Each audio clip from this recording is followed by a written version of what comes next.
환자분들 고혈압, 당뇨약 끊을 수 있다까지는 경험하지 못했었어요. 근데 철저하게 생활을 바꾸니까 이게 치료 효과가 너무 드라마틱하게 있더라고요. 진짜 2주 만에 혈압약을 끊으셨어요. 혈압, 당뇨만 조절이 되는 게 아니고 우울증, 불면증, 알레르기, 류마티스, 식생활을 바꾸면 낫는구나, 성인병이라는 게 낫는 거구나 라는 걸 경험을 했고, 근데 하나부터 바꾸시면 돼요. 뭐부터 바꾸면 되냐 하면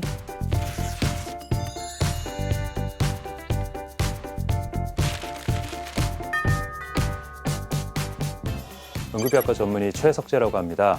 저는 응급실에서 만난 어떤 삶의 끝에서 느꼈던 특별한 감정들, 이런 것들을 작가로서, 유튜브로서 여러분들께 알려드리고 있고요. 오늘 이 자리에서는 응급 상황에 대해서 어떻게 하면 예방할 수 있고 대처할 수 있는지, 우리가 어떻게 사는 게 행복인지 한 번 더 말씀을 드리는 시간 시작하도록 하겠습니다. 응급실에 오시는 분들이 다 응급 환자들은 아니기는 해요. 응급 환자인지 아닌지 애매하거나 비응급이라고 왔는데 응급인 환자들을 찾아내는 게 사실 제일 중요한 역할이기도 하거든요. 근데 그 중에서 제일 중증 환자라고 우리가 부르는 이제 세 가지 질환이 있어요. 심근경색, 뇌졸중, 그다음에 외상, 이렇게 세 가지를 보는데, 두 가지가 혈관 질환이에요. 혈관이 좁아지거나 막혀서 생기는 질환들, 심장을 둘러싸고 있는 관생동맥이 막힌 거를 이제 심근경색이라고 하고, 그 자리에서 급사할 수 있는 아주 위험한 질환이죠. 30% 정도 급사할 수 있다라고 우리가 설명을 할 정도로 위험한데, 일단 심혈관은 이제 위험군이 있어요. 위험 요인, 고혈압 있고 당뇨 있고, 중요한 게 하나가 담배 태우고, 그다음 술, 가족력, 그다음 나이, 위험 요인 중에서 몇 가지 이상 있느냐, 그걸 가지고 이제 평가를 하기도 하지만, 흉통, 가슴이 한 번씩 쥐어짜듯이 아프거나 쪼이듯이 아프거나 이런 식으로 아픈데 잠깐 왔다 가서 괜찮겠지 하고 넘어가는 경우, 그게 한 30초 이내면 괜찮은데요. 그게 아니라 5분 이상 아프거나 이러면 초응급 상황으로 봐야 되거든요. 5분 이상 아픈지 5분 동안 지켜볼 게 아니라 1분이 넘어간다 그러면 응급실로 가셔야 돼요. 5분 넘어가나 안 가나 재고 있으면 안 돼요. 1분이 넘어가면 그거는 불안정성 협심증 가능성이 높아지는 거고, 불안정성 협심증이라는 건 심장 혈관이 언제든지 막혀버릴 수도 있다는 얘기거든요. 80, 90% 좁아진 상태인 거예요. 막혔다 풀렸다 막혔다 풀렸다 하는 게 불안정성 협심증이에요. 그래서 이런 경우는 빨리 검사를 해야 되기 때문에 응급실로 오셔야 돼요. 가능하면 119 불러서 오셔야 될 정도로 사실은 위험한 상황입니다. 5분이 넘어간다, 30분 이상 흉통이 있으면서 심장혈관이 완전히 막힌 거 우리가 심근경색이라고 하는데, 이건 사망률이 30%대 얘기할 정도로 위험한 상황이기 때문에 그 자리에서 그냥 바로 쓰러질 수도 있고, 심폐소생술을 안 하면 그냥 가시는 걸 수도 있기 때문에, 그렇다고 30분 기다리면 안 되죠. 5분 넘어간다 그러면 119 불러서 오시는 거예요. 근데 왜냐하면 잠깐 아프고 마는데 뭐 이거겠어 이렇게 생각하실 수 있고, 식도염 증상인지 이제 심장 증상인지 애매하단 말이에요. 그리고 체했다고 오시는 분들 굉장히 조심해야 돼요. 가슴이 아파서 왔어요 하면 저희가 바로 심전도부터 찍고 검사를 하지만, 체해서 왔어요 그러면 검사를 안 하시려고 그래요. 왜냐면 나는 체했다라고 정해놓고 오시기 때문에. 그러면 요인이나 이렇게 찾아보고, 환자분은 유임 요인이 몇 가지 이상이어서 심전도도 찍어야 되고 피검사도 가능하면 하셔야 됩니다, 이렇게 막 설득해서 해야 된단 말이에요. 근데 그렇게 해서 한 10%에서 15%는 진짜 심근경색이나 심근경색이 지나간 심전도가 나옵니다. 그만큼 꽤 많아요. 흉통이나 체한 느낌일 때 무시하지 말고 심장내과 예약해서 한 번은 보셔라. 가족 중에 그런 일이 있을 수 있잖아요. 이게 남의 일이 아닌 게, 장모님은 20년 이상 고혈압약을 드시고 계셨고, 그다음에 심장혈관 질환도 한번 앓으셨어요. 음식 장사 준비하신다고 과로를 좀 하신 거예요. 체한 느낌 나는데 2, 3일 버티신 거예요. 그러고 나서 이상해가지고 근처 내과에 갔는데 심전도가 이상하다고 빨리 큰 병원 가보라고 얘기를 듣고 심전도를 사진을 찍어서 보내셨는데, 아이고 메이, 남의 심전도가 아니라 우리 장모님이 심근경색이네, 급히 오시라 그래가지고 심장혈관 뚫는 시술하고 그랬는데, 다행이죠. 30% 돌아가시는 질환이라니까요. 근데 다행히 넘어가셨고 지금 생활 습관 바꾸셔가지고 점점 개선되고 있으시고, 남의 일이 아닌 거예요. 당장 우리 가족에서 일어날 수 있는 일이고, 가족한테 일어날 수 있다는 걸 인지를 하고 이 얘기를 잘 귀담아 들었다가, 그런 일이 있으면 빨리 내과 가보셔라, 심전도라도 빨리 찍어봐라, 이렇게 권유를 하셔야 되는 겁니다. 자, 위험 요인 다시 한번 말씀드릴게요. 고혈압, 당뇨, 고지혈증, 가족력, 담배, 술 3개 이상 있으면 나는 위험 요인이구나 생각을 하고, 거기다 흉통이 있다 그러면 내 심장혈관이 또 50% 이상 좁아졌을 수 있겠구나, 그러면 협심증일 수가 있고, 1분 이상 아프고 그런 경우에는 불안정성 협심증 8, 90% 좁아졌을 수도 있겠구나, 이러고서 빨리 응급실 가셔야 될 수 있고, 검사를 한번 하셔야 된다. 뇌혈관 질환 같은 경우는 큰 후유장애를 남기잖아요. 중풍 증상이 왔다, 말이 갑자기 어눌해졌다, 갑자기 어지러워한다, 한쪽 팔다리가 안 움직인다, 입술이 움직이지 않는다, 침을 흘린다, 이런 상황이 벌어지면 환자는 대뇌반구 어느 쪽이냐에 따라서 내 증상을 인식을 못하는 경우가 있어요. 그러면 나는 괜찮다고 얘기를 해요. 이렇게 떨어지는데. 이런 경우가 있을 수 있기 때문에 뇌졸중 중풍 증상을 누구든지 알고 있어야 돼요. 3시간 이내면 그 혈관 막힌 걸 뚫어줄 수 있지만 그 시간이 지나면 그냥 그 후유증은 가져가고 재발만 막는 치료를 할 수밖에 없어요. 그래서 그 골든타임 3시간이 중요한 거예요. 심장혈관도 그렇고 뇌혈관은 요즘은 이제 기술이 좀 더 좋아져서 6시간 정도까지는 시술을 할 수가 있기는 한데 그래도 가능하면 빨리 오시는 게 시술의 성공 가능성을 올려주는 길이기 때문에 가족 중에 그런 일이 있을 수 있다는 생각으로 이 얘기를 잘 귀담아 듣고 기억하고 계셔야 돼요. 패스트라고 보통 얘기하거든요. F는 페이스, 웃어보세요. A는 암, 손 들어보세요. 한쪽 떨어지지 않는지. S, 스피치, 말해보세요. 말했을 때 어눌한지. T는 타임, 셋 중에 하나라도 있으면 빨리 119 불러라. 3시간 안에 가야 시술이든 혈관 용해술이든 할 수 있다. 패스트라고 얘기를 하니까 그거 잘 기억해 두시면 뇌졸중에 대해서 조금 빨리 대응하실 수가 있을 거예요. 뇌경색만 있는 게 아니라 뇌출혈일 수도 있기 때문에 비슷한 증상이 의식저하 동반된다든지 심한 두통과 동반된다든지 구토와 동반된다든지 이러면 뇌출혈 가능성이 좀 더 올라가는 거거든요.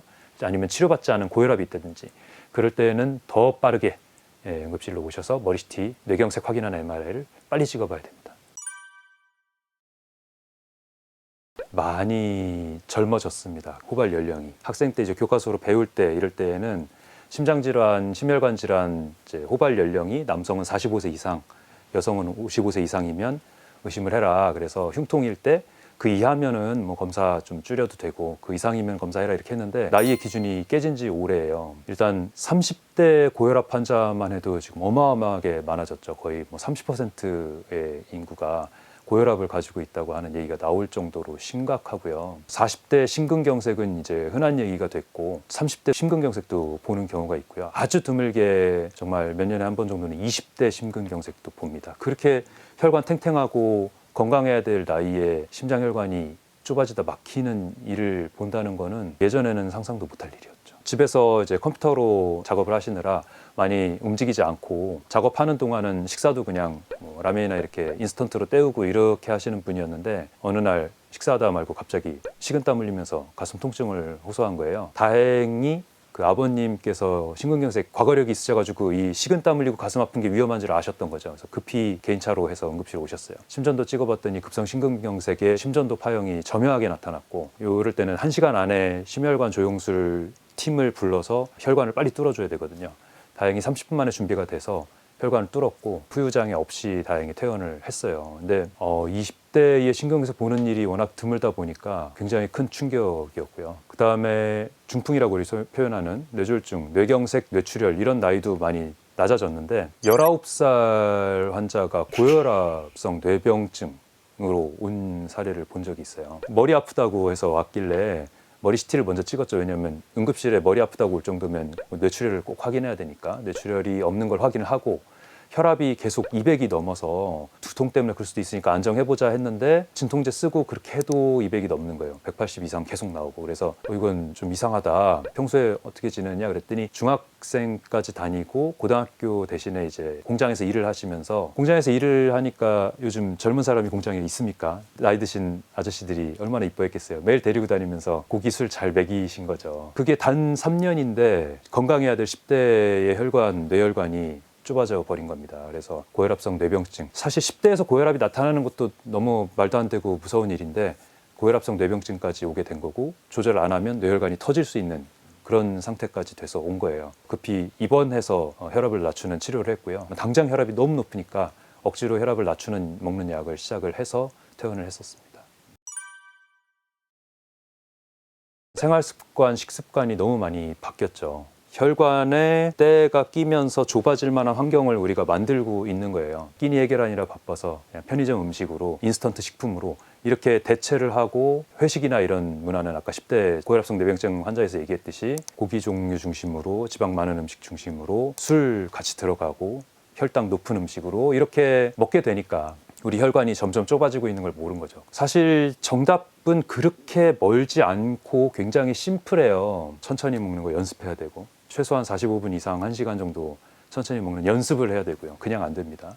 그다음 먹는 게 바뀌어야 되고 빨리 먹을 수 있는 음식들 자체가 혈당을 빨리 올리는 음식들이고 혈당을 빨리 올린다는 거는 인슐린이 몸에서 빨리 많이 나오게 되면서 혈당을 급격히 낮추게 되고 그럼 일시적 저혈당이 오면서 다시 또 배고파져서 간식을 찾게 되고 그럼 또 다시 먹게 되고 약순환을 만들거든요. 그게 제일 큰 거예요. 천천히 1시간 동안 먹고 나서도 천천히 떨어지게 피크를 이루지 않도록 바로 10분 이내로 움직여주고 꼭 3, 4km까지 걷기 어려워도 계단을 몇 계단 몇 층 정도 오른다든지 이것만으로도 효과가 있거든요. 10분 정도만 움직여도 효과가 있어요. 그렇게 해서 혈당이 천천히 올라갔다 천천히 내려가게 하면 중간에 간식이나 이런 거 생각나는 것도 없고 그렇게 먹는 음식들이 보통 천천히 씹어야 되는 음식들을 먹는 경우가 되는 거죠. 우리가 밀가루 음식, 면식이라든지 아니면 흰밥이라든지 빵이나 떡 이런 것들은 빨리 씹게 되고 별로 씹지 않고 넘기게 되고 소화도 빨리 돼서 혈당도 빨리 올리게 되고 그런 악순환의 시작이 된단 말이죠. 근데 초록색 채소가 들어가 있고 현미밥으로 먹고 그걸 천천히 먹고 이렇게 한다 그러면 가공하지 않은 음식들로 먹게 되면 씹는 것 자체도 천천히 해야 되고 혈당도 천천히 올리게 되고 그러면서 이 혈당 그래프가 이쁘게 나오죠.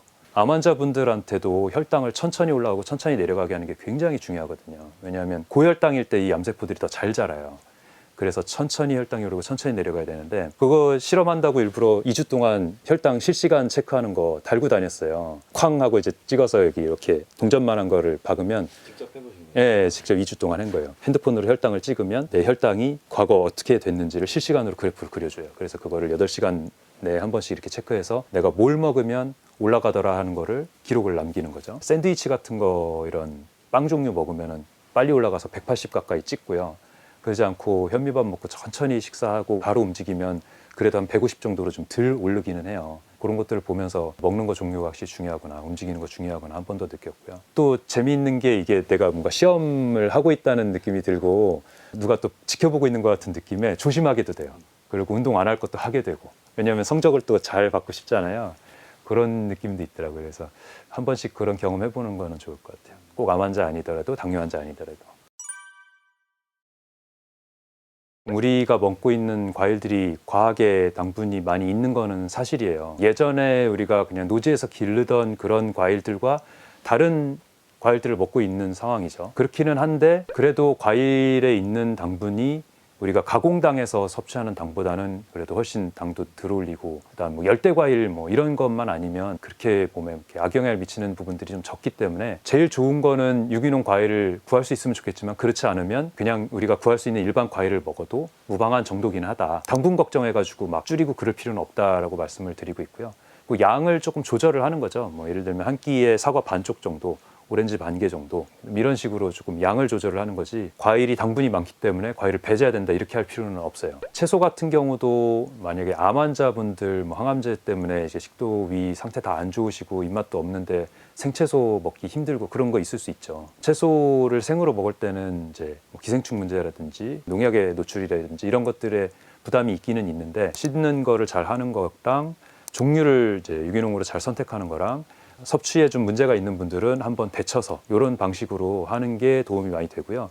그렇다고 해서 그거를 뭐 즙을 낸다든지 하는 거는 섬유질을 빼놓고 먹는 거라서 해보다는 조금 득을 많이 줄이는 효과가 있기 때문에 생채소나 한번 데쳐서 먹는 정도를 추천을 하고 있고요. 그래서 환자 같은 경우 그렇게 도와드리고 과일 같은 경우도 갈아서 먹는 거는 추천하지 않아요. 왜냐하면 갈아서 먹어버리면 아무래도 혈당을 빨리 올리게 되는 효과가 있기 때문에 우리가 저작 기능을 이용해서 최대한 꼭꼭 씹어서 들어가게 해야 이 효과를 다 볼 수가 있는 겁니다. 그래서 물론 이제 그게 어려운 분들은 생으로 갈아서 먹는 방식을 취할 수는 있는데 그게 계속되는 거는 추천하진 않아요. 수술 직후에 뭐 2주 뭐 이렇게 짧게 하는 거지 계속 그렇게 하는 거는 좋진 않다. 그다음 세 번째로 고기 문제 얘기를 할 수가 있는데 우리가 먹고 있는 고기 자체가 오염되어 있는 부분들이 일단 있고요. 고기를 먹어도 우리가 1등급 한우 지방 많이 끼어 있는 것들을 먹잖아요. 그게 우리 몸에는 도구로 작용하거든요. 지방이 도구로 작용한다기보다는 그 지방을 비육하게 키우기 위해서 먹이는 곡물 사료, GM 옥수수도 들어가 있다든지 이러면서 고기에 있는 지방들이 그렇게 우리 몸에 좋은 지방들이 아니게 되는 거죠. 그래서 고기를 선택을 하려면 방목한 고기들을 선택을 할 수 있으면 좀 낫다. 그런 고기들은 우리한테 약이 될 수 있지만 지금의 우리가 쉽게 구할 수 있는 고기들은 그렇지 않은 고기다. 고기에서의 지방이라는 건 사실 육류가 해소하지 못하는 독성 물질들을 배출하는 곳이기도 해요. 우리 지방이라는 게. 사람도 똑같아요. 사람도 독성 물질들이 많아질수록 배 주위에다가 지방을 쌓게 되는 거거든요. 그러면서 그 혈관들이 늘어나게 되면서 고혈압 당뇨가 더 악화되는 거고 그런 독성 물질들이 쌓이지 않게 간에 부담이 되지 않게 하는 게 굉장히 중요한데 육류도 똑같다는 거죠. 그래서 공장식으로 그렇게 키워가지고 만든 육류들이 우리 몸에 좋은 역할을 할 수가 없다는 게 연결이 되는 거예요. 사실은 다. 그래서 육류를 고르려면 그렇게 좋은 육류를 골라서 하루에 50g 이하 정도 소량만 먹는 것은 득이 될 수 있다라고 저는 얘기를 하고 있고요. 단백질을 먹기 위해서 육류를 특별히 막 먹어야 된다라고 말할 필요는 없다고 생각을 합니다. 50g 이하면 충분하고 50g이면 굉장히 작은 양이에요. 우리 소고기 주문 계란 크기 정도. 근데 1인분 얘기할 땐 200g 얘기하잖아요. 그러니까 그게 이미 필요량을 넘어가는 거거든요. 그래서 좀 소량으로 먹는 거를 하고, 처음 들으시는 분들은 좀 충격일 수도 있어요. 붉은 육류는 WHO 2군 발암물질에 들어가 있습니다. 그리고 이제 소세지 같은 가공육은 1군 발암물질로 들어가 있고요. 1군은 인간에서 발암성이 확인이 된 물질이고요. 왜냐하면 거기 이제 소세지 만들 때 들어가는 각종 합성 착색료 이런 것들이 발암물질들이 꽤 많이 들어가 있어서 그런 거고, 붉은 육류는 그냥 고기인데 뭐가 나빠 이렇게 생각할 수 있는데, 붉은 육류 자체가 2군 발암물질, 동물에서는 어느 정도 확인된 발암물질입니다. 그래서 붉은 육류를 그렇게 좋아하실 필요가 없어요. 우리 몸이 거기에 있는 독을 해결할 수 있는 정도만 드셔야 돼요. 그걸 이제 50g 정도라고 얘기를 하는 거고, 그거에서 그나마 조금 더 자유로운 게 흰 육류입니다. 뭐 생선 종류나 닭고기 종류나 이런 거를 먹는 게 그나마 좀 낫다라고 얘기를 하는 거고요. 먹는 방식에도 문제가 있죠. 붉은 육류를 구워서 태워서 먹지 않습니까? 벤조피렌이라든지 화석 연료들 태워서 나오는 것들을 범벅해서 먹고 있는 거거든요. 발암물질을 이렇게 잘 묻혀서 먹고 있는 거예요. 그렇기 때문에 정말 피해야 되고요. 삶아서 내지는 쪄서 이렇게 먹는 방식으로 조리를 하는 게 훨씬 도움이 되고, 그래서 조리 방법 자체를 바꾸면 그래도 많이 우리 몸에 이득이 되는 물질들은 섭취하면서 해를 줄일 수 있습니다. 그래서 먹는 방식도 조리 방법도 많이 바꿔야 된다. 귀하게 먹을 때 그게 약이 됐던 거지, 지금처럼 너무 흔하게 많이 과량으로 먹으면 이거 다 독이거든요. 우리 몸이 간이 해독을 못해요. 간과 신장이 망가지고 있는 겁니다. 우리 몸을 아껴줘야 돼요. 암하면 간단하게 우리가 그냥 유전질환 이래가지고 운 나빠서 걸리는 거고, 뭐 가족력 때문에 걸리는 거지, 뭐 먹는 거 이런 거 상관없지, 이렇게 생각할 수 있는데 대사질환으로 봐야 돼요. 고혈압 당뇨랑 비슷하다고 봐야 돼요. 고혈압 당뇨에 계속 걸리는 생활 습관의 종착지에 암이 있는 거예요. 우리 몸이 하루에 3,300억 개의 세포들이 이제 생겼다가 또 일부 없어졌다 이렇게 하고 있는데, 그 중에서 이제 5,000 개의 암세포가 변이에 의해서 생겼다가 말았다가 10,000개 정도씩 또 생겼다 말았다, 사람마다 좀 다르겠죠, 컨디션에 따라서. 근데 그런 어떤 대사물질들의 장애, 저산소증의 상태, 혈관의 문제, 그다음 산증의 문제, 몸이 산증으로 변했다든지 이런 것들이 있으면, 또 독성 물질들 때문에 미토콘드리아의 활동이 장애를 받는다든지 이런 상태가 계속되면 암세포들이 훨씬 더 빠르게 생기는 거고, 우리 몸의 면역세포들이 그걸 잡을 수 있는 한계를 넘어가 버리면 그게 암세포로서 작용을 하고, 그게 커지면서 나중에 1억 개의 세포가 되면서부터 우리 몸에 CT로 발견이 된다든지 이러는 거거든요. 암덩어리가 하나 만들어지려면 최소 5년 정도는 그 전부터 암세포가 생겨갖고 그게 자란 거예요. 그 암세포를 우리가 못 이기는 면역 환경을 만든 거죠. 그렇기 때문에 평소에 내가 암세포가 생기고 있고, 그 암세포를 내가 이길 수 있는 면역력을 가지고 있다라는 생활 습관을 가지고 있어야 5년 뒤에 암 환자가 안 된다 이렇게 생각하시면 돼요. 그렇게 생각하시면 지금 나 건강하고 아무렇지도 않은데 뭐 한두 끼 문제 되겠어라는 생각에서 이게 아닐 수 있구나, 지금 내가 잘못 먹은 게 5년 뒤에 나를 만들 수 있구나라는 생각을 하는 순간 경건해지죠. 집에서는 최대한 채식 중심으로 한다고 해서 밖에서 한 끼 정도 이제 어긋나면 얼추 맞아요. 한 3, 4일에 한 번 정도 누구 만나가지고 외식하면, 어제도 고기 먹었어요. 오랜만에 먹었더니 속 안 좋고 설사하긴 하더라고요. 근데 어쨌든 그런 식으로 자기의 식생활을 좀 조절을 하면 될 것 같아요. 직장 생활하면 또 쉽지 않죠. 거의 대하 외식이 돼버리잖아요. 그건 내 몸을 망치고 있다고 보시면 돼요. 찔리는 분들 있죠?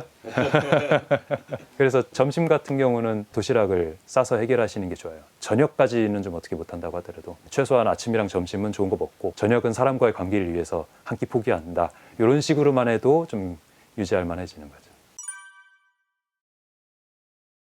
가족들을 바꾸는 건 쉬운 일은 아니에요. 또 그게 내 욕심일 수도 있고. 와이프가 고혈압 약을 먹고 있거든요. 30대 초반부터 먹었어요. 저희 장모님 아까 심근경색 앓으셨다고 그랬잖아요. 근데 사람의 습관이 바꾸기가 그만큼 어렵다는 게, 그 난리를 겪으셨어도 안 바뀌어요. 이렇게 하면 안 됩니다, 바꿔야 됩니다. 나중엔 제가 잔소리하는 것 같으니까 그만 얘기하죠. 그리고 와이프도 엄청 싫어했고, 그런 얘기 하지 말라고. 근데 제가 방식이 좀 잘못됐긴 했어요. 그렇게 살다가 10년 뒤에 고혈압 당뇨 걸려갖고 누우면 나 안 치료해 줄 거야, 나 당신 버릴 거야, 이렇게까지 얘기를 했으니까 관계가 깨지는 이유가 됐고, 근데 조금 지나면서 마음 수련에도 관심을 갖고 이렇게 하면서 아, 이게 또 내 욕심이구나. 결국은 내 몸만 내가 어떻게 할 수 있는 거지 내 가족까지 내가 어떻게 마음대로 할 수 있는 게 아니거든요. 그럼 그 사람이 있는 그대로 받아들이는 거지, 내가 그거 억지로 바꾸려고 막 이렇게 해봐야 관계만 깨지고 오히려 더 제 말을 못 듣게 되는 거고. 그래서 다 받아들이고, 그래 뭐 먼저 갈 수도 있지 뭐 이런 마음으로 받아들이고 그렇게 지내니까 마음이 좀 편해진 상태에서, 그러니까 또 관계도 좋아지고. 그러다가 이제 작년에 2주 동안 합숙하면서 식생활을 개선하는 프로그램을 참여를 했는데 거기서 정말 많은 거를 느꼈거든요. 좋은 건 알고 있었지만 환자분들 고혈압 당뇨약 끊을 수 있다까지는 경험하지 못했었어요. 근데 진짜 2주 만에 혈압 당뇨약 약으로 드시는 분들은 거의 다 끊고, 인슐린까지 쓰시는 분들은 줄이는 정도까지는 되시고, 철저하게 생활을 바꾸니까 이게 치료 효과가 너무 드라마틱하게 있더라고요. 또 혈압 당뇨만 조절이 되는 게 아니고 우울증, 불면증, 알레르기, 류마티스 뭐 이런 것들도 상당히 좋아져서 그 2주 겪고 마지막 날에 이제 수기를 써서 발표를 하시는데 다들 눈물을 흘리면서 감사해 하는 거예요. 고혈압 당뇨 평생 먹는 줄 알았는데 이렇게 끊는 방법을 알게 돼서 너무 감사하다부터, 잠 못 자고 너무 힘들어가지고 죽고 싶은 생각까지 했는데 여기 와서 어떻게 하면 나을지 알게 됐고 지금 좋아진 상태다, 이런 얘기부터 시작해서 무릎 아프고 막 이런 것들 좋아지고 있는, 물론 다 좋아진 건 아니지만 좋아지고 있는 그런 증상이 나타나서 앞으로 이렇게 하면 난 좋아질 것 같다, 이런 얘기까지 보면서 아, 식생활을 바꾸면 낫는구나, 성인병이라는 게 낫는 거구나라는 걸 경험을 했고, 그 부분들을 지금 저는 이제 암 환자분들한테 알리고 이걸 적용하고 있는 상태고요. 자세히 하루하루 먹었던 거, 경험했던 거, 느낌 이런 거를 이제 블로그에다가 쭉 정리를 14일치를 다 했는데 그걸 장모님이 보시고 아, 바꿔야 되겠다 마음을 먹으신 거예요. 제가 막 말할 때는 이제 안 느끼시다가 그걸 보고 그래 같이 바꿔보자 하고서 장모님이 같이 이제 지내면서 이제 챙겨주시는데 지금 식탁이 바뀌었고 2달 만에 혈압약을 끊으셨어요. 아이들은 한참 또 걸렸는데 올해 좋은 계기가 있었어요. 인터넷으로 이렇게 박스로 2kg씩 시켜가지고 먹었거든요. 금방 먹어요. 보름이면 다 먹어요. 그렇게 잎채소를 이제 많이 먹고 있었는데 채소값도 사실 너무 비싸지 않습니까? 아, 이거를 우리가 길러 먹어보자. 그러고서 연초에 주말 농장을 계약을 했어요. 거기다가 이제 모종 농협에서 사가지고 심고 비료 한번 뿌리고 물 한번 뿌리고 이렇게 했는데 와, 엄청 빨리 잘 자라더라고요. 4일에 한 번씩 가면은 다 벌써 자라 있어가지고 쫙 5평 수거하면 이만한 포대로 2개가 나와요. 그럼 우리 먹고도 남으니까 옆집도 주고 막 이럴 정도가 되더라고요. 애들은 이제 그 자리에서 따고 하다가 뭐 벌레 보고 무섭다 그러고 이러긴 하지만 그래도 직접 기른 거니까는 또 먹어요. 쌈채소 종류별로 다 먹는 건 아닌데 상추 종류는 엄청 잘 먹게 됐고, 구운 마늘에 현미밥은 아직은 싫어해가지고 흰밥에 쌈으로 해가지고 먹는 거를 엄청 즐겨하고 있어요. 그래서 그것만 해도 다행이다 생각을 하고 있고요. 아이들 바뀌는 것도 엄마 아빠가 자기 생활을 바꿔가면서 이렇게 보여주면 그 가운데에 언젠가 계기가 온다. 억지로 막 이거 먹어 이렇게 해봐야 반발감만 생기지 계기가 생겨야 돼요. 네. 그거를 던져줄 뿐이지 억지로 바꿀 수 없어요. 혈압 같은 경우는 그냥 두면 혈압 계속 올라가서 200 넘어가는데도 모르고 있고 그러면 이제 혈관 터지는 거거든요. 그래서 혈압을 조절 안 하면 당장 혈관에 문제가 생겨요. 터지든지 아니면 대혈관이 찢어지든지, 대동맥 박리라 그래서 대혈관이 찢어지는 상황이 오면 급심한 통증을 느끼면서 사망률 50%가 넘어가는 질환이 있습니다. 가장 무서운 질환 중에 하나인데, 그다음 심근경색, 뇌경색 다 가능성이 있고, 뭐 심부전이라든지 이런 심장이 제대로 기능을 못해서 심장이 짜주는 힘이 약해지는 거죠. 오히려 혈관이 계속 경화되고 말초에 있는 혈관들은 막히게 되고 그러면서 혈압은 계속 올라가게 되고 이런 악순환이 진행이 되는데, 그거를 치료하는 방법이 우리가 혈압약을 먹는 거잖아요. 혈압약은 대표적으로 이제 A, B, C 이렇게 표현하는데 ARB, 베타블로커, 칼슘 채널 블로커 뭐 이런 식으로 얘기를 합니다. 다 뭐냐 하면 심장이 짜주는 힘을 약하게 만드는 거예요. 베타블로커는 심장 박동을 느리게 만드는 약이고 칼슘 채널 블로커랑 ARB는 짜주는 힘을 약하게 만드는 약이거든요.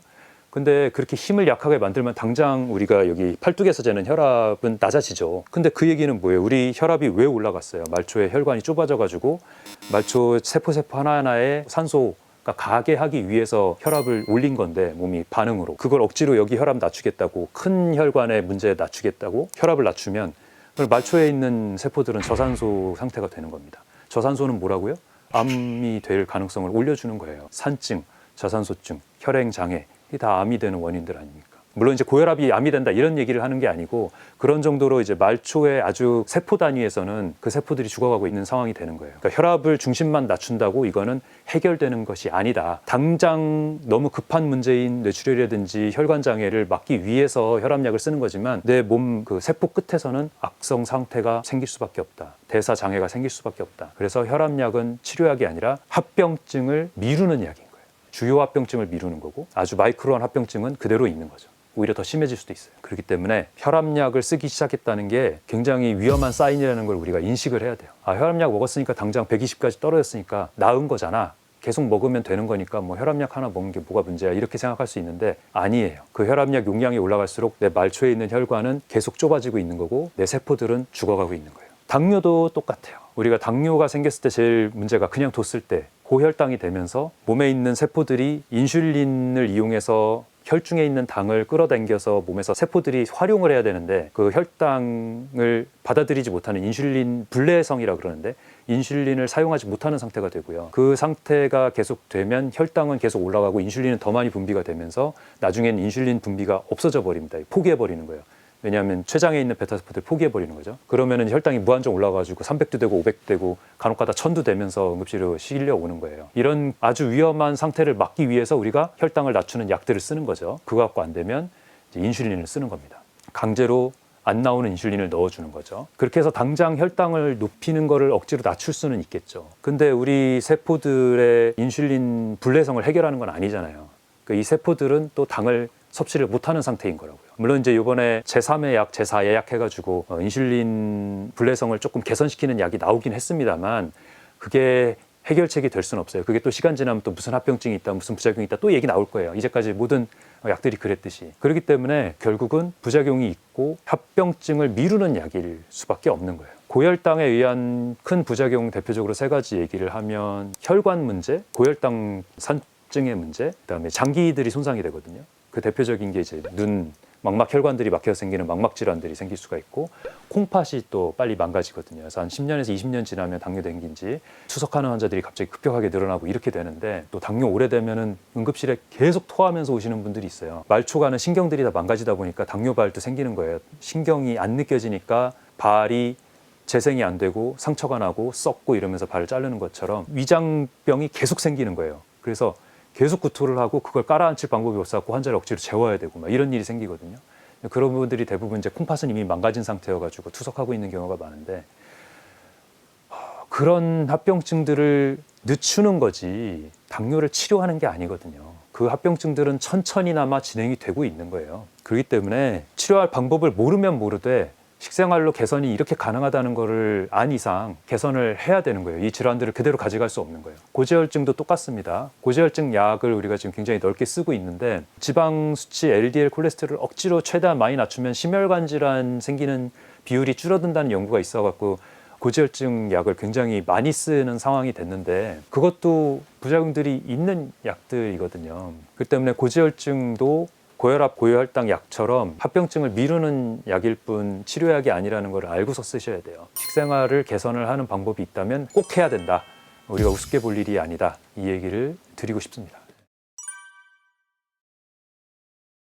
건강하게 살아야 됩니다. 알면서도 안 지키면 안 됩니다. 이런 말씀을 다 드려도 모든 사람을 바꿀 수는 없다고 생각해요. 그건 또 제 욕심이라고 생각하고. 하지만 바꿔야 된다라고 이 영상을 보고 마음을 먹었는데 환경이 안 된다는 핑계로 바꾸지 못한다라고 말씀하시는 분이 있다면 그거는 생각을 바꿔야 된다는 말씀을 드리고 싶습니다. 지금 내가 먹고 있는 음식, 내가 생활하는 습관 이런 게 5년 뒤에 나를 결정하는 거예요. 사실은 5년 뒤를 결정하는 게 아니라 당장 내일을 결정하는 거지만 그것들이 모여서 5년 뒤에 내 몸이 암이 된다든지 만성질환이 된다든지 이런 것들을 만들기 때문에 지금 건강하고 젊고 티 안 나니까 괜찮겠거니 하고 생각할 수 있지만 그 반응은 생각보다 굉장히 빠르게 나타납니다. 5년이 아니라 당장 2년, 3년에도 나타나요. 지금 내가 이 상황은 바꿀 수가 없어. 어쩔 수 없어.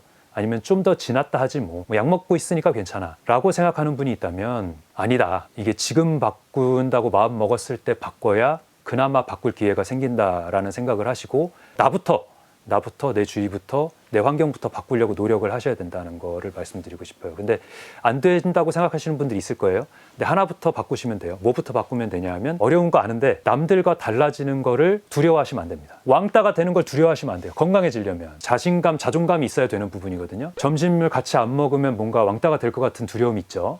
그러다 보니까 뭐 먹자 그러면 같이 따라가야 되고 이렇게 될 수 있어요. 나는 그렇게 먹고 싶지 않음에도 불구하고. 하지만 자신감을 가지고 왕따가 될 용기를 가져야 됩니다. 내가 먹어야 되겠다고 생각한 음식이 있으면 그걸 도시락을 싸와가지고 혼자 먹고 남은 시간 동안 내 몸을 위해서 30분이라도 걷고 운동하는 그 노력부터 시작이 되는 거예요. 그런 생각을 갖고 있는 사람이라면 아침 식사는 더 잘 하실 수가 있겠죠. 뭐 샐러드로 아침을 먹는다든지 과일을 한두 종류를 먹고 온다든지 그렇게 되면 벌써 아침과 점심만 해도 건강한 식습관을 가지는 거거든요. 그러면 저녁에 뭐 어쩔 수 없는 회식이라든지 이런 게 일주일에 한 번 정도 있다고 하더라도 굉장히 괜찮은 식습관을 가지게 되는 겁니다. 그렇게 된다면 내 몸을 내가 관리할 수 있게 되는 거고요. 왕따가 되기를 두려워하지 말아라. 자존심, 자신감 가지고 내 생활 습관이라도 바꾸고 내가 바뀌었으면 그 다음에 이제 주위의 사람들도 한 명씩 바꿔보는 것도 좋다. 이 말씀 드리고 싶습니다.